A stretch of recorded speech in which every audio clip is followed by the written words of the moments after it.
Need your book still. And this week I'm going to actually be writing everything out. So you're going to need pages 103 to page 105 in your book. Okay. So again, 103 to 105. This week we are going to be reviewing Unit 3, and we're just going to be doing our introduction for Unit 3. We're going to be doing linear equations, so we're going to jump into our previous equation. If you remember, our linear equation was y equals mx plus b. Basically, any equation that has an equal sign in it is going to be called a linear equation. And we'll learn about the different kinds of things. If you kind of know some of this stuff already, after I read through with you, then feel free to check off these boxes. And then we'll check off these boxes after the unit to see if you know them. All right. So let's read that real world connection part first. Okay, and it says many situations can be modeled using a linear function and graphed with a line.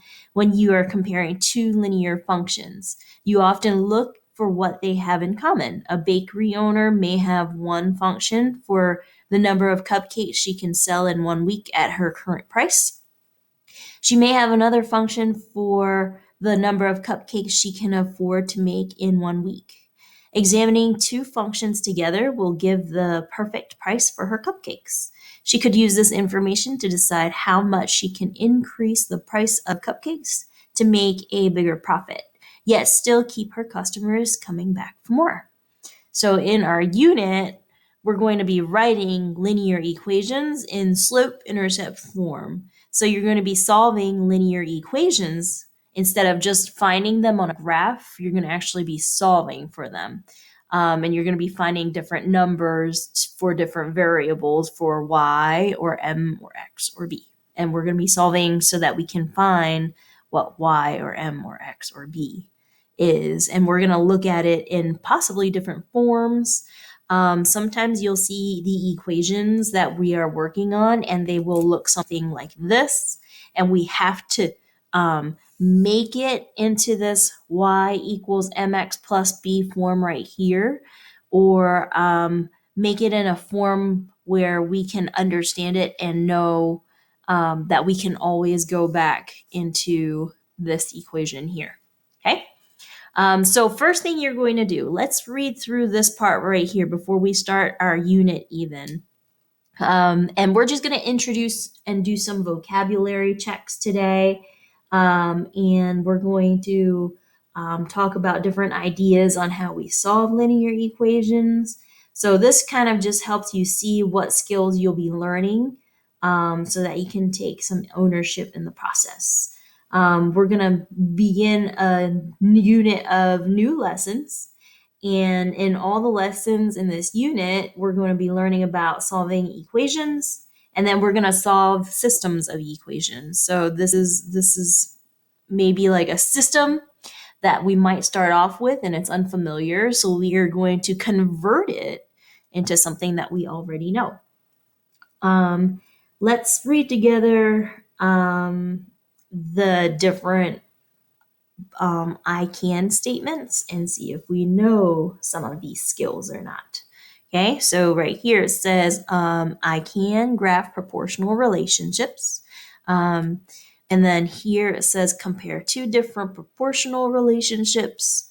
We're going to, by the end of this unit, also identify the slope of a proportional relationship.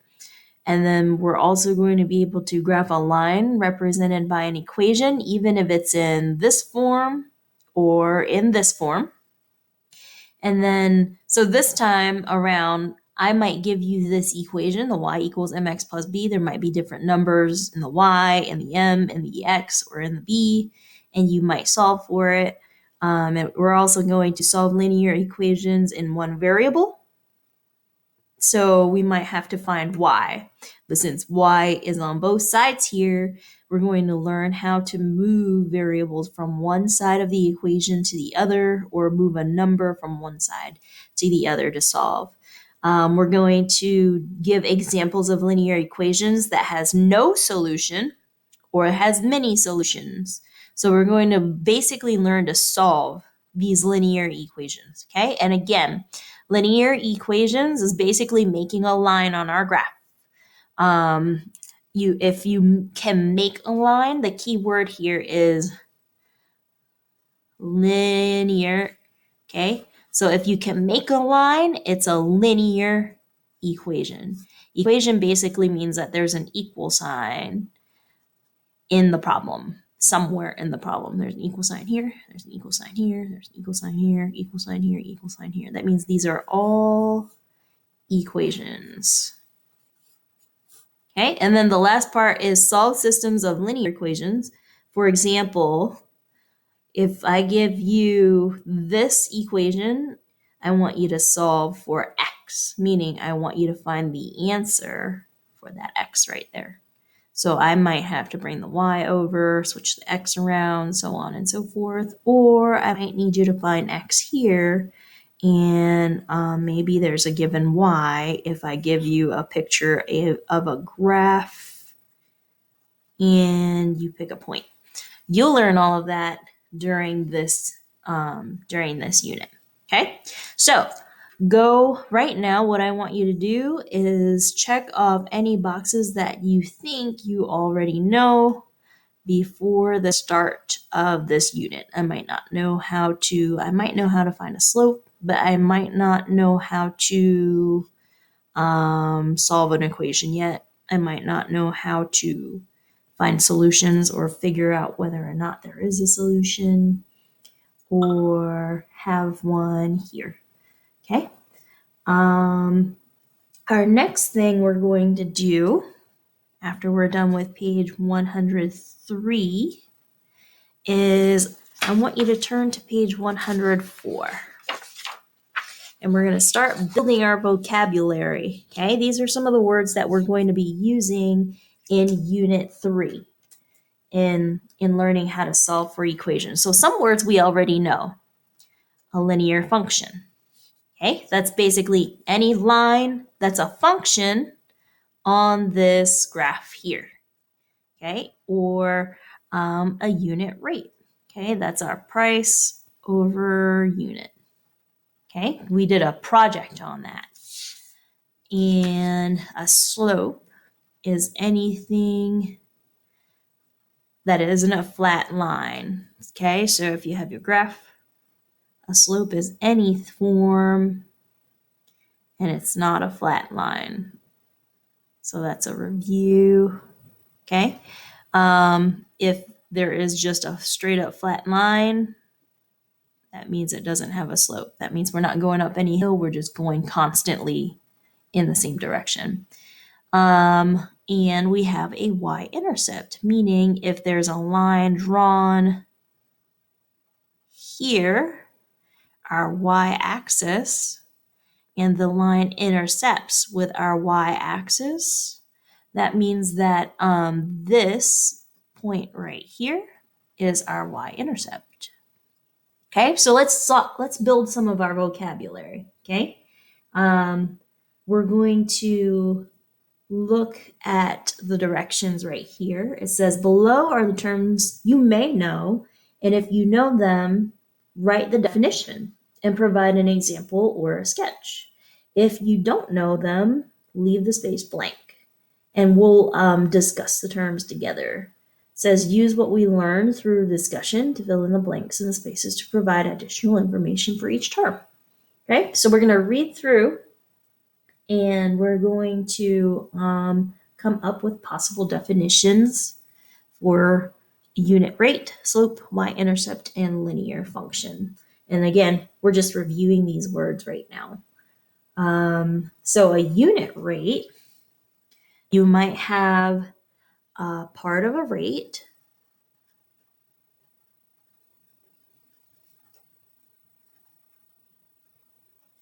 that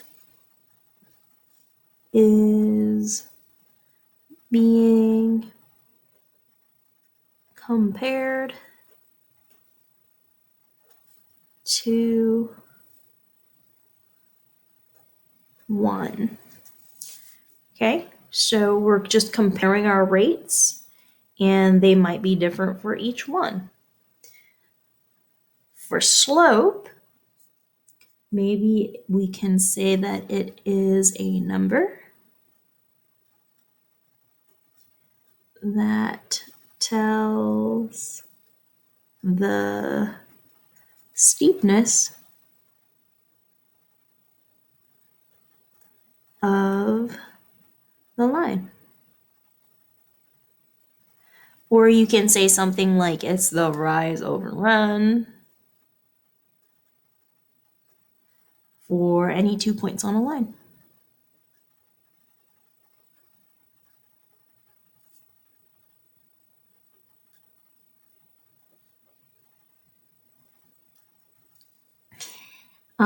For your y-intercept, maybe we can say something like it's a y-coordinate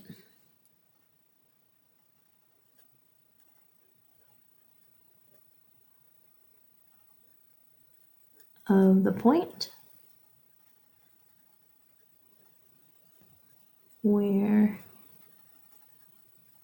a line crosses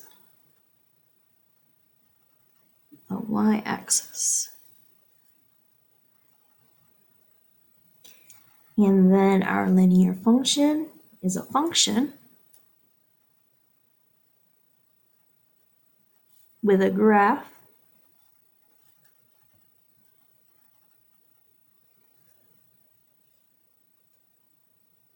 that is a straight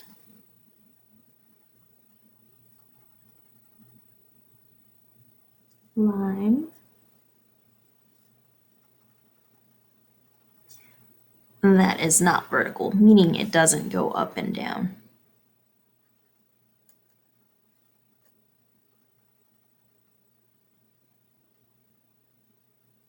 Okay, or it can be represented by y equals mx plus b. Okay, so here, maybe an example would be miles per hour on a speed limit sign. And we'll do Carolina First Boulevard. Okay, so miles per hour sign. Okay, or let's see, for our slope, you can draw anything on the graph, and I can say this is slope.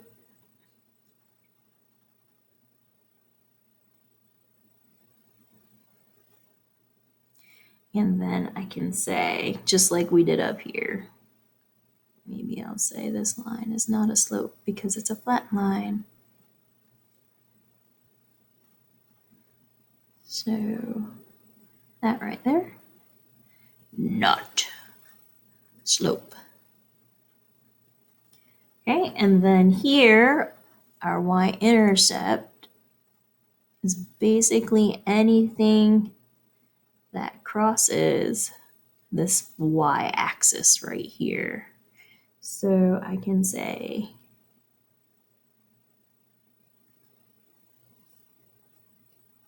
this is our y-intercept. And then our linear function is basically any line on our graph. So I'm going to draw my graph.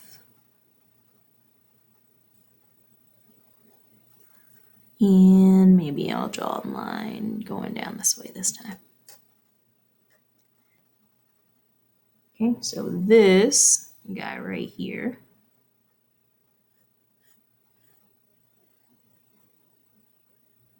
that's my linear function.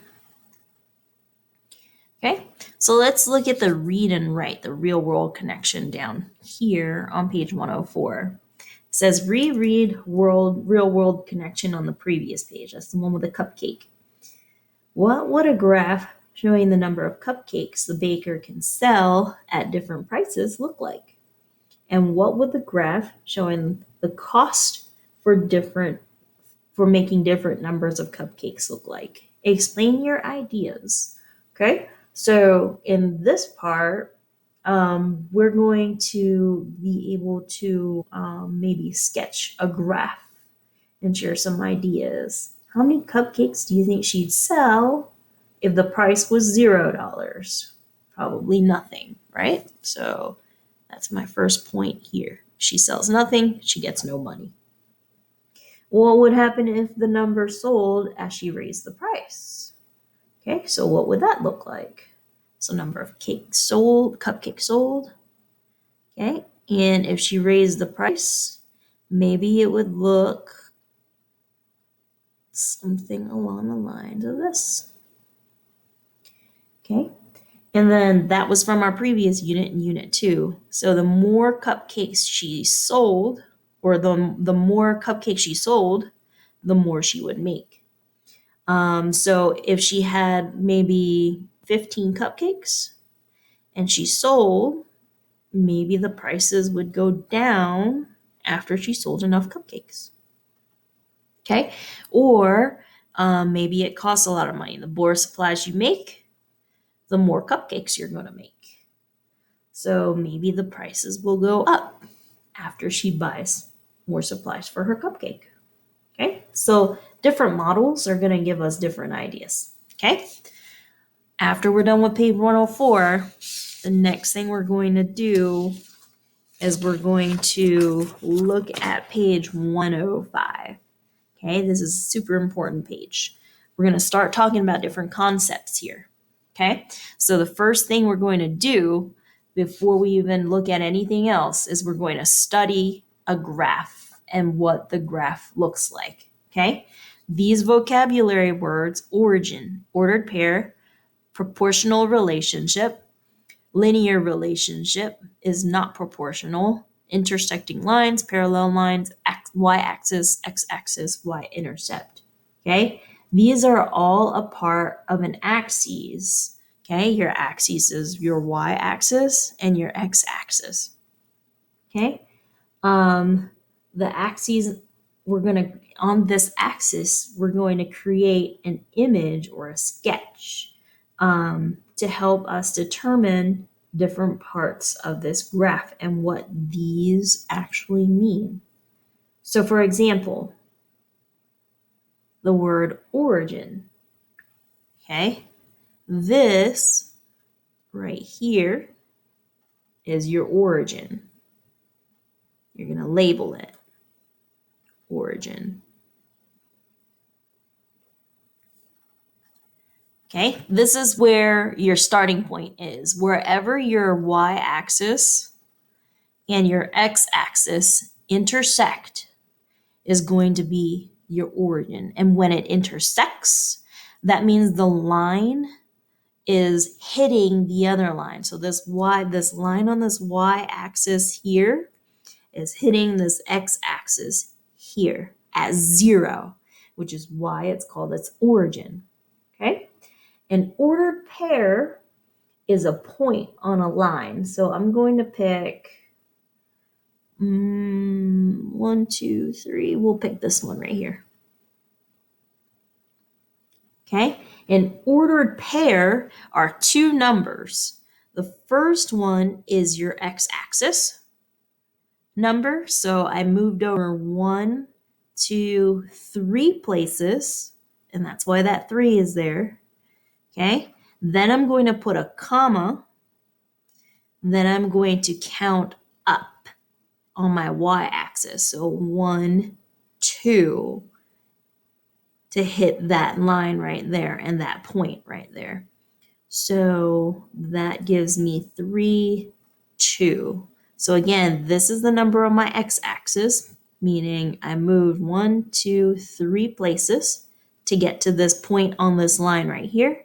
And I moved up 1, 2 spaces in order to get to my point right here, my coordinate point right here on the graph.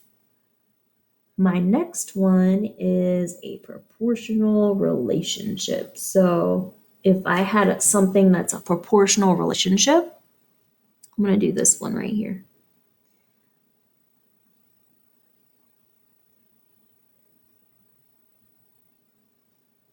My line's not going to be straight, okay? But this line is parallel. Let me see if I can do a better job.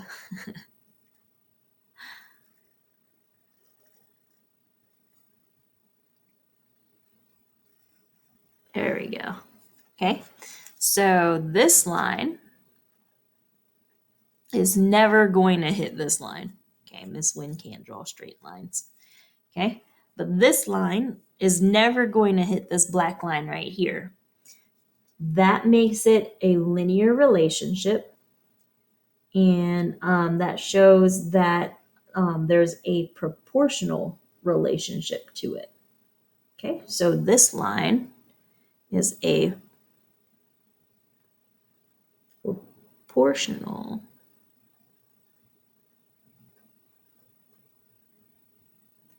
relationship.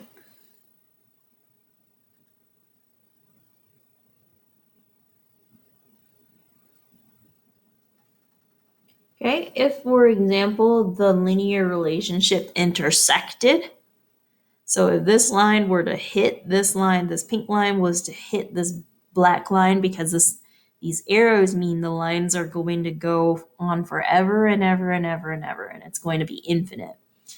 If this line and this line, if I drew them out a little bit further, eventually this line right here might hit this black line right here.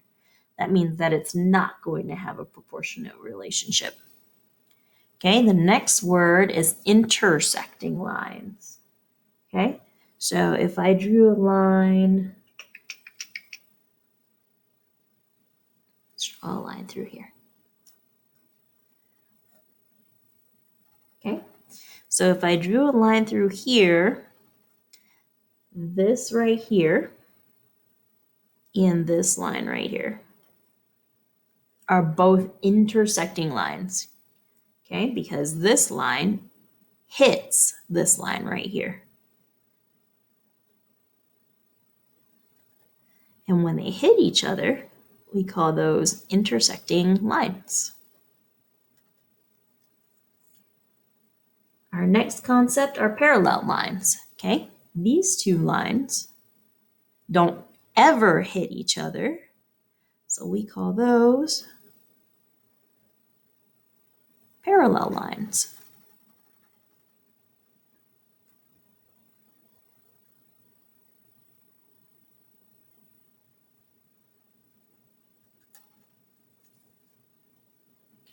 Our next word is the y-axis. Okay, so our y-axis is always vertical. This is our y-axis here. Our x-axis is always horizontal. It goes left and right. That's our x-axis here. Always label it so that we don't get them confused. Our next concept is our y-intercepts. So this point right here, this point right here, and this point right here are all along my y-axis. These are all y-intercepts.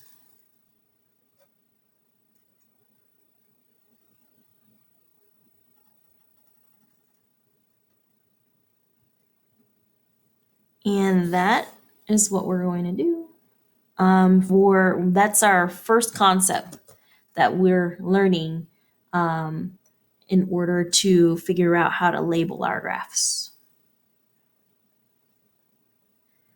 So what you're going to do now, okay, that we finished our notes, we're going to do our notes for this week.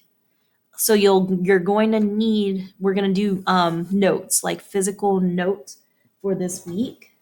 So what you're going to need, since you have a binder at home, is you're going to need loose leaf paper from your binder. Okay, so grab loose leaf paper, and I will work on the next lesson with you to start taking notes on this unit. I figured it's going to be a lot easier to take notes on paper in order to understand graphs. So drawing the graphs out and actually writing down the notes is going to really help you study for this unit. So in Unit 3, you're going to need loose leaf paper to put in your binder after you take your notes.